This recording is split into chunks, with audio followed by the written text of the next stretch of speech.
अस्सलाम वालेकुम नाज़रीन, पुंछ न्यूज़ एक्सप्रेस देख रहे हैं आप। मैं हूं आपका मेज़बान मोहम्मद अमीन। आइए रुक करते हैं आज की खबर का। 1971 में पाकिस्तान के साथ जंग फतेह की याद में फ़ौज गोल्डन जुबली मना रही है।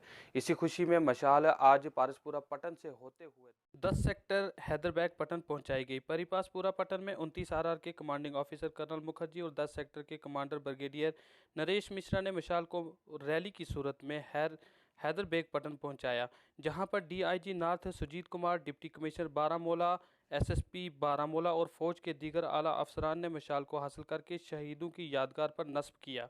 बाद में हैदरबैग 10 सेक्टर में रंगारंग तकरीब मुनक्किद हुई। जश्न रैली में फौजी जवानों, स्कूली बच्चों और सबकदोश कश्मीरी फौजियों और आम लोगों के बशमूल कई अवाम ने बढ़ चढ़कर हिस्सा लिया। वाज़ह रहे कश्मीर में इससे पहले भी गोल्डन जुबली मनाई जा रही है और फ़ौज की जानिब से मुख्तलिफ मकामात पर रंगारंग प्रोग्राम भी मुनक्किद किए जा रहे हैं।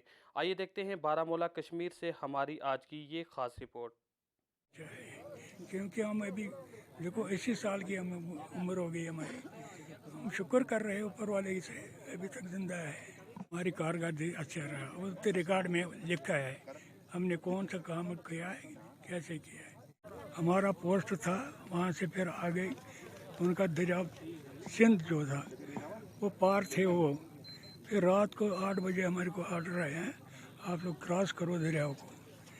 फिर उनका पहला पोस्ट लिया है, उसमें 60 आदमी उनके थे, उनको गिरफ्तार किया है। हो जाते हैं आजकल ये इसका दिन मना रहे हैं, ये हम पहले चांस में देख रहे हैं यहाँ का दिन मना रहे हैं।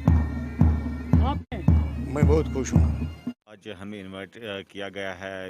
ये जो मशाल है 1971 का जो हिंदुस्तान की विक्ट्री है, तो उसको आज रिजॉइस किया जा रहा है। तो हम भी खुशी से आए हैं साउथ कश्मीर और सेक्टर 10 को जाएंगे मशाल के साथ साथ, तो हम भी खुशी मना रहे हैं।